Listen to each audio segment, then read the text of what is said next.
magandang araw. Ayan. Ito po yung project namin sa Phase 6. Bali, new project po ito. Actually, last year pa to kaso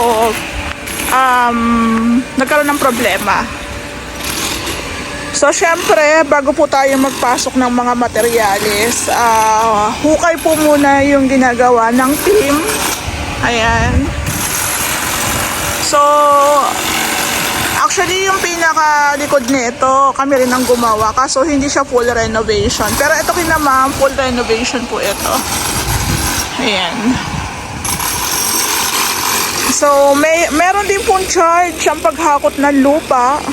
Actually, yung ganitong setup po ng renovation sa isang Armina. Armina po ito. Madali na lang po ito sa amin. Pero, syempre, dito nga po, tatanggalin itong ating tatanggalin itong existing na tiles.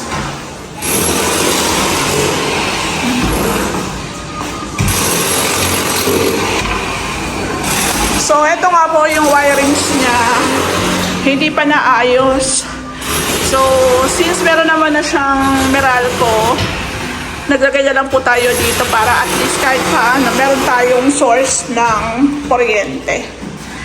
So, yung mga tiles, tatanggalin po yan. Kung mapapansin nyo doon sa dulo, may kulay green. Lubot na po yan. So, ibig sabihin, may nakakapasok po na tubig dyan. So, dito, ito po yung kanilang bathroom. Ayan. May tiles, tapos tatanggalin din po yan. So, ito po yung kanilang hagdan. Ito po yung second floor. Yan. Sa Armina po, meron na siyang 3 kwarto. Meron na siyang existing na 3 kwarto. Tapos, meron na rin po siyang kisame. So, ang kisame nito is, ayan na, bumitaw na, pumutok na. Dahil sa sobrang init din po yan, tsaka sa maling preparasyon. So, dito po, tatanggalin natin yung partition. Tatanggalin natin yung kisame. Pero, ito pong mga tatanggalin natin, magagamit pa naman yan. Kaso, syempre, abala. Abala sa gagawa, pero carry naman namin yan. So, dito, ang gusto ng may-ari, 2 kwarto, tsaka may hallway. Ayan po. So, yung kisame na yan, magagamit pa naman yan. Ipapatong na lang po namin yung PVC panels dyan. So, di ko lang sure kung yung mga pinto, yan pa rin yung gagamitin. Depende po sa gusto ng may-ari. Ayan. So, ito po, dagdag na naman po sa aming mga ongoing projects. Ang ongoing projects po namin is 10 po. Mga 10 ata. So, meron pa tayong mga ongoing projects na tuloy-tuloy pa rin. Tapos, meron tayong mga susunod na mga new project na bubuksan. So, marami po talaga nagpapagawa sa amin. Kaya doon po sa mga nais, pwede po kayong pumila. Ayan.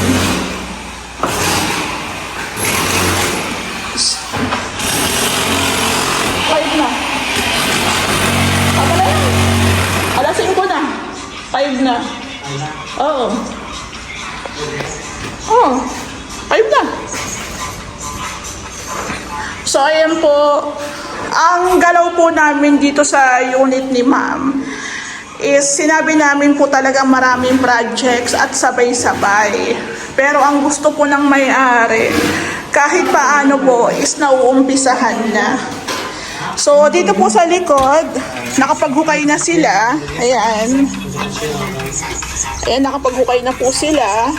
So, ito naman po is may plano. Nakadepende po sa ating plano. Pero ito po, ang gusto ng may-ari dito, naka-slab din. Same lang din po dito. Ayan.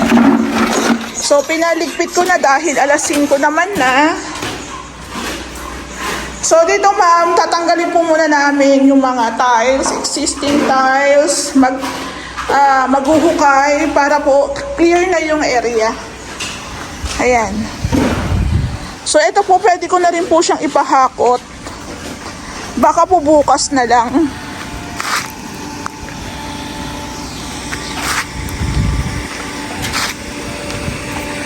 Paano ako ng mga ano dito ha? Ayan. So actually, marami po talagang project ang Ray House Makeover, pero sabi ko nga sa kanila, mas maganda nang marami kaming iniikutan kasi kung paghihintayin ko po yung ibang mga kliyente, baka po maghanap na po ng ibang contractor yan.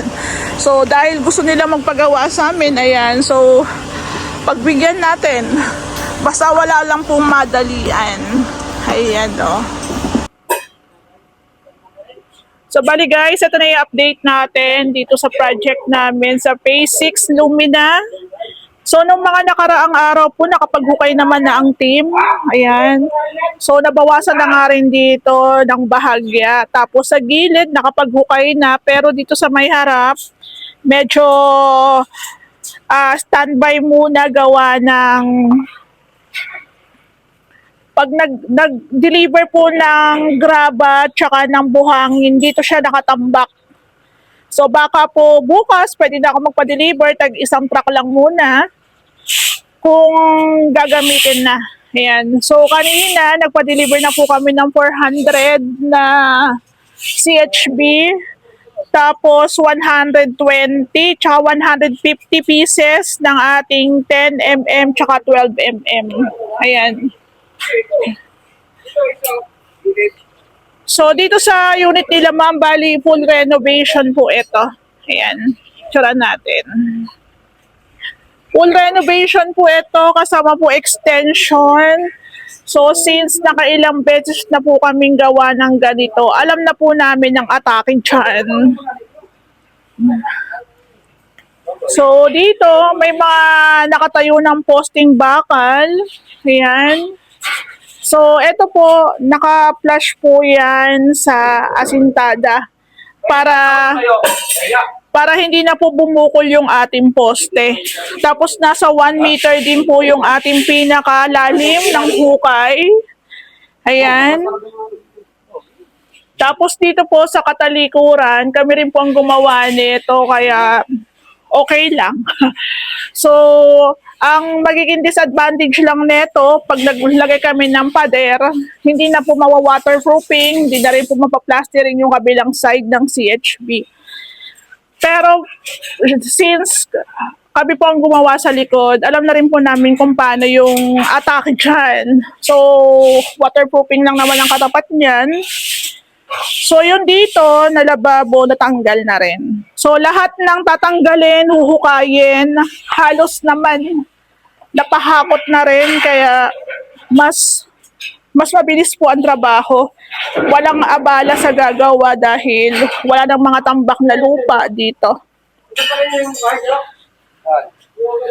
So, dito, meron na tayong mga semento, tapos mga metal parings na gagamitin po yan doon sa second floor. So, sa second floor, wala pa naman tayong ganap dyan. Ang uunahin po natin yung ating pinaka-extension. So, yung tiles po dito sa may baba, natanggal na rin yan. Nahakot na rin. So, dito, wala rin namang, hindi rin naman siya rush. Ang gusto lang ng may-ari kahit paano maumpisahan na. Kaya po talaga sa amin, nagsasabay-sabay po talaga ang projects. Pero kung sabi ko nga, kung hindi naman namin uumpisahan, baka po maghanap na yan ng ibang contractor. Diba? So at least, sabay-sabay, maraming projects, marami kaming iniikutan. So sa full renovation, kasama na rin po ang pag-aayos ng bubong, pag-check kung may mga leaks. Yung alulod, kung meron ng mga butas, pwede na rin po yung palitan. Kaso ang problema nga lang, wala tayong tubig. So sana merong rasyon.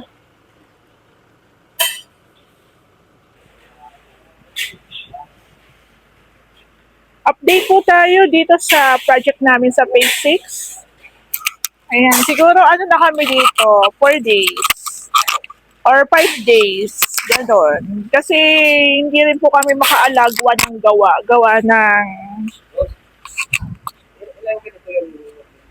dalawa.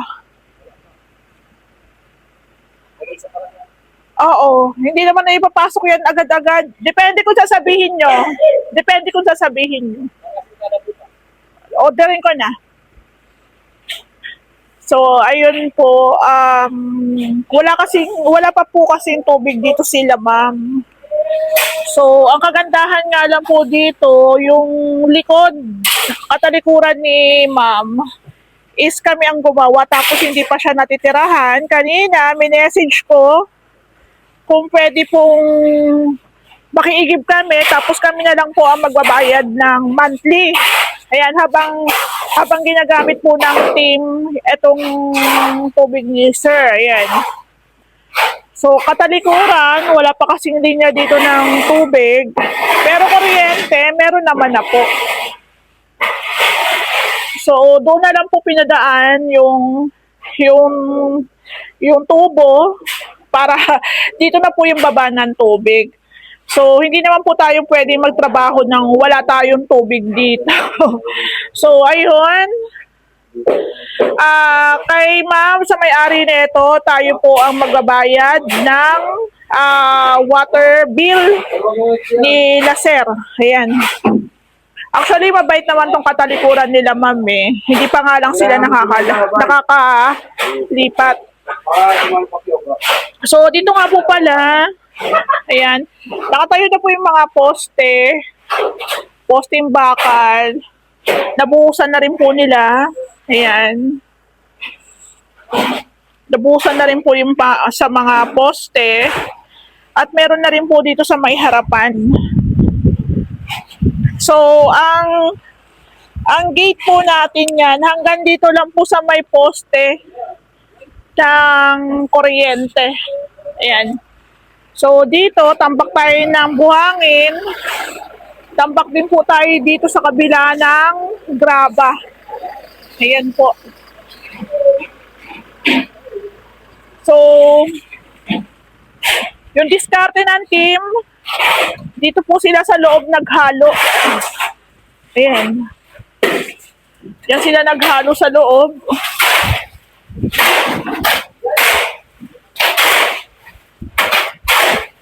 So, dito nga po pala sa unit nila, ma'am, wala naman pong rush dito gawa ng, sabi ko nga po is maraming projects sabay-sabay. So, ang importante po gumagalaw.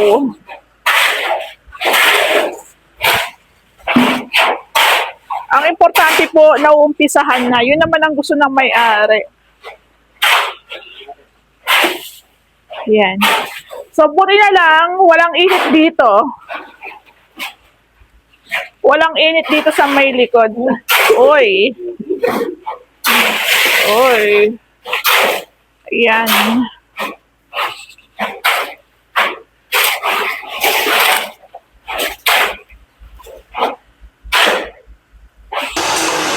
So, bali guys, ito na yung update dito sa project natin sa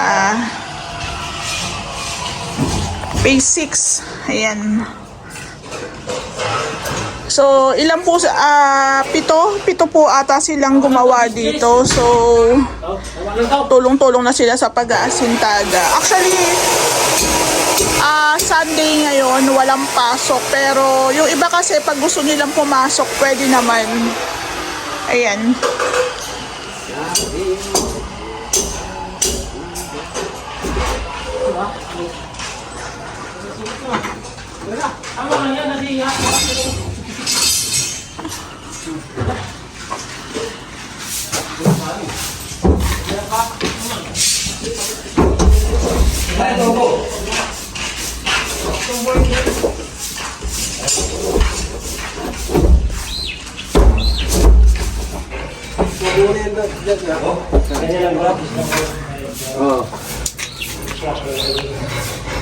Wala pa pala yung hardiplex si Chan. Insulation, wala pang insulation. Tapos dito po sa may labas, meron na rin po tayong asintada. Dito rin po sa may kabilang side.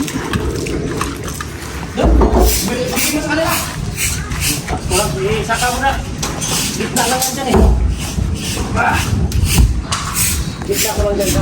Mahal pa bilang ng hollow blocks. Bert!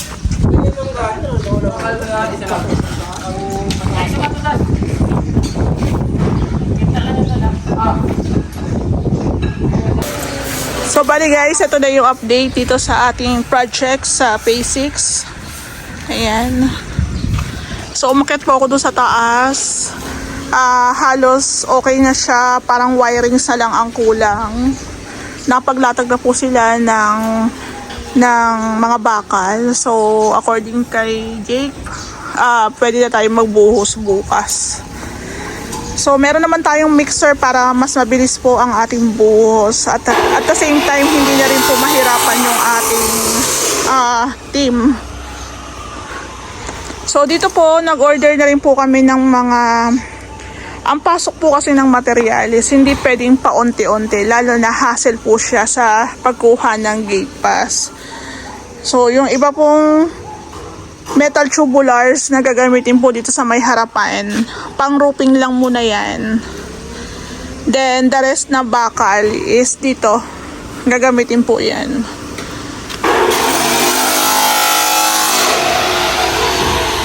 So, nagpapasok na rin po ako ng buhangin.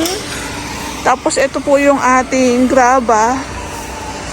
So, para tuloy-tuloy po ang ating trabaho. Ayan. After po mabuhusan, stop po muna kami dito. Kasi, ang ginagawa po namin kada projects is iniikutan lang. Ikot-ikot lang.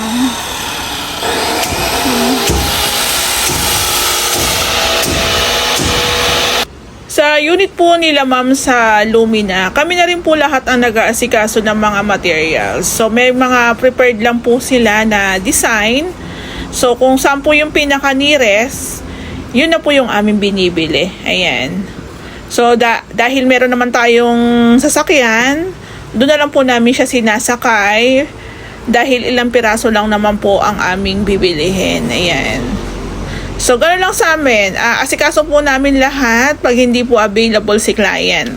Sa pinaka-design po na prepared nila na tiles, hindi po talaga yung eksakto. Kaya given na medyo iba, pero yun nga, yun sabi ko na malapit, at least malapit. So, ang gagamitin po namin sa countertop sa kitchen is 60 by 120.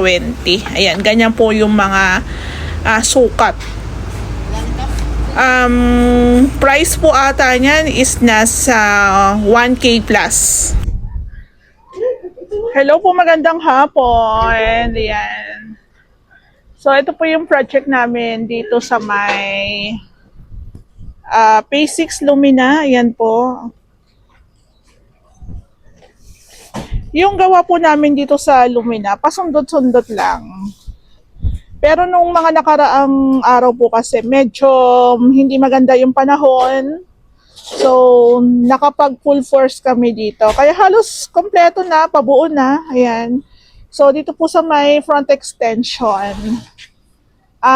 Tapos na pong ilagay yung ating metal spandrel.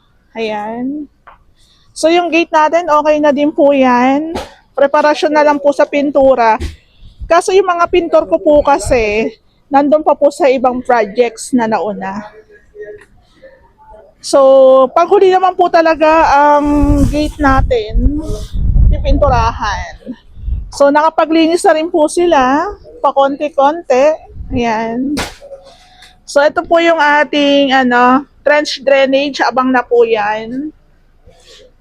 So, by the way, dito nga po pala, kailangan mapa-install na po natin agad yung ating mga AC para maabangan na natin. Ayan.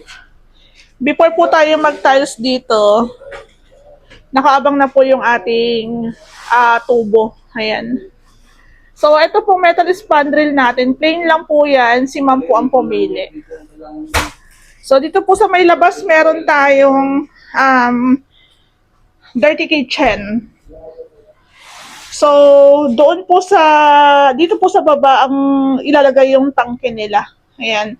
So, may mga wirings tayong iaabang dyan. Actually, ang hindi na lang po natatiles, yung bathroom, yung sa sala, tsaka po dito sa may garage area. Ayan. So, nag-additional po tayo ng adhesive. So, pag ganito po kasing hiwalay ang labor namin sa materyales, tansya-tansya lang po yung ating pagbili po ng materyales. Ayan. So, actually, ito, meron na rin po siyang pang woodworks. Sa kontrata po namin kasama po yung woodworks. Pero, baka po pagdating ng mga susunod na projects namin, hindi na po kami gumawa ng mga kitchen cabinets. Baka ang i-advise na lang po namin, aluminum. Kasi sa dami po namin ng projects, medyo nahihirapan kami sa woodworks. Kasi bukod sa panghuli po ito, matrabaho rin po talaga yung preparasyon, matagal. Unlike po na magpapa-aluminum po kayo, iba na po yung gagawa. Meron naman tayong contact. Ang aluminum po, more on cuttings lang talaga. Then, no need na preparasyon ng pintura. So, install na lang ng install. So, katulad po ng naging suggestion ko sa may-ari at ginagawa rin po namin sa ibang kliyente namin sa Lumina. Sinasuggest po talaga namin i-wall tiles. Ayan. Actually, ang kulay po ng buong bahay, white lang. White lang. So, imagine kung white ang gusto nyo, white po ang gusto nyo dyan sa buong bahay. So, madali lang partneran kasi yung tiles natin, ayan po, puti. Ceramic po ito. Ceramic po ito. So, umulan, bumagyo, na try and tested na po namin yung back extension. Wala naman pong leaks na naganap dito. Kung sakaling meron, mas maganda habang ginagawa pa namin. So, 30 by 60 po yan na ceramic tiles, plain white.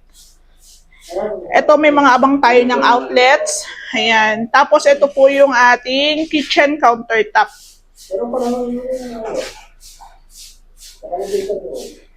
Ito pong ating kitchen countertop, nag-send lang po sila ng reference picture na paggagayahan.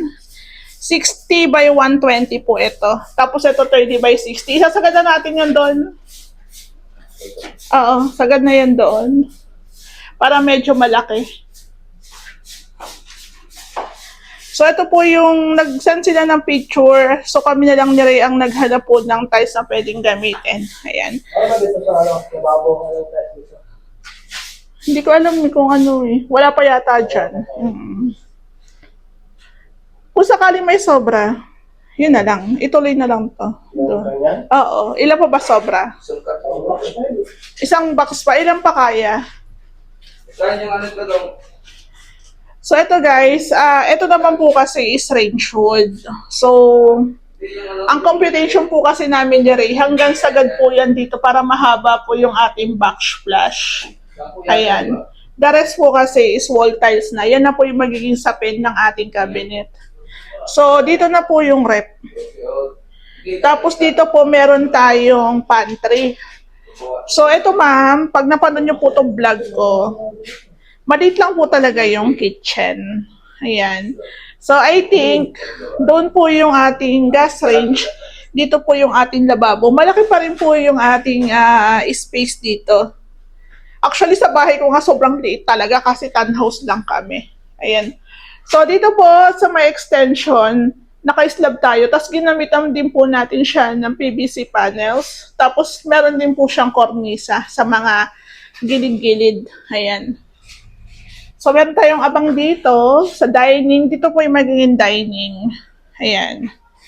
So, dito, hindi pa natin siya natatiles. So, share ko lang din po pala, sa ilalim po pala ng lababo, sa ilalim po pala ng lababo, itatiles din po yan. Hanggang baba, nakatiles po yan. Ayun. So, may mga abang naman na tayo dyan. Exhaust fan, meron tayong manhole dito, silipan, kung sakali magkaroon ng trouble, mga leaks, pwede natin masilip. Ito pong pinto, papalitan ko po siguro to kasi ito po yun sa back door. Kasi ang problema po kasi, pa dito yung bukas eh. So, kung gagamit ka po dito ng kitchen, abala, kailangan pang isara.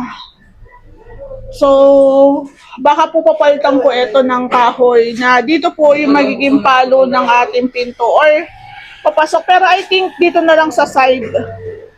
Iba po kasi yung paling nito eh. Ayan. So, dito yung gas range, dito na po ilalagay yung gas tank para nasa labas. Ayan po. So, mas malinis po naka-tiles. So, ganun din naman, gagastos ka sa masilya, gagastos ka sa pintura. So, tiles na lang. So, paulit na po yung renovation namin kasi alam namin ito yung advantage ng naka-tiles. Tapos yung ating bathroom, sliding po yung magiging cover, pinto niyan. So, yung bathroom, yung sa sala, tsaka sa garage na lang po ang hindi nata-tiles.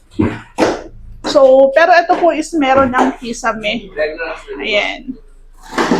So, si ma'am, isang design lang po ng ceiling ng PVC panels ang preferred nila. So, walang gaanong iba-iba. Pangit din po kasi pag iba-iba na eh. Ayan. So, ito po is meron tayong abang ng pin lights, 4, tapos isang center light. So, dito rin po sa may ilalim ng hagdan, tinalis din po namin yan gawa ng prone po yan sa leaks. Pero yung pinaka-gilid niyan, pinaka-wall, syempre papapahiran po natin ng waterproofing. Dito rin po sa baba ng hagdan, yung pinaka-slab po ng CR, lagi po yan may tulo dyan. So, kaya kung pintura po yung gagamitin namin, possible, lolobo lang, magkakaroon ng mga bakat, mga stain. So, kaya mas in-advise ko po na instead na pintura, tiles na lang po siya. Tapos yung switch dito na lang po namin siya nilagay. Ayan. Pati din dito po merong PVC panels. Ayan. So, yung hagdan po natin, sadyang matarik po talaga yan. Naka-tiles din po ito. Ayan, nilaparan po natin yung step niyan. May masilya na rin. So, ang gusto po ng may-ari, 2 kwarto. 2 kwarto, tapos meron pong hallway. Ayan, may hallway tayo dito. So, ito na po yung ating 2 room partition. Tapos, naka-PVC panels. Tapos, ayan na po yung kanyang tawag dito, pintura sa kornisa. Ayan. So, dito, na masilyado na din, meron na rin pong primer. Pipinturahan na lang po yan. So, sa nagtatanong, sun beige po ng Davies yung pintura ng ating kornisa. Ayan. So, ayan yung pinaka-slab ni Sir. Yung katapat ni Sir, gagawin na rin po namin yan. Waiting lang ako sa go signal. Actually, nagawa na yan. Finishing na lang. So, while ongoing po yung ating renovation, paabang na rin po natin yung sa AC. Actually, may AC na pero hindi pa na-install. Ayan. So, kung nag-aalala si ma'am, baka mawala yung gamit. Hindi naman po kasi may nag-i-stay in dito. So, safe naman po yan lahat. So again, sa mga projects po namin, ang kinokontrata ko lang po yung hindi kami mamadali. Kaya sa mga nagbabalak dyan, walang madali yan. Ayan po. So dito may pin lights na tayong nakakabit. Ayan. O diba? So meron din tayong gagawing cabinets dito kasi sa pinaka-package namin ni ma'am, kasama po yung cabinet. So, wala lang gaanong update kasi minsan may gawa kami, minsan wala. So, pero sabi ko nga, before naman siguro mag-Christmas, tapos na namin to. Ayan po. So, buong taas, baba, naka-PVC panels. Tapos, ang pintura natin dito is white lang. Ayan po. O, diba? Tapos, yung mga wirings, ipa-final din po yan. Ang kagandahan po dito, yero na po yung nagamit namin. Ayan. Yero na long span. So, mas tatagal talaga to. Unlike dun sa dati na pinopropose ni Lumina na PVC na roofing. Ayan. So, painting works, wood works, tapos yung tiling works malapit na matapos. So, abangan na lang natin. Ayan. Maraming salamat nga po pala sa lahat ng mga subscribers namin, mga nakapalo po sa aming page, nakasubscribe po sa aming YouTube channel. Ayan. Marami po tayong projects na aabangan. So, nakaka-excite. Nagpapasalamat kami kasi tuloy-tuloy po ang trabaho namin. Going 7 years. Di ba? Akalain niyo yun. So, doon po sa mga makakapanood po ng aming vlog sa YouTube, meron din po kaming page, Sir Ray Pangmayaman sa Facebook. Kaya follow nyo lang po kami. Marami pong salamat. Marami po tayong mga updates doon. Maraming projects din as well. Ayan po. So, picturean lang natin.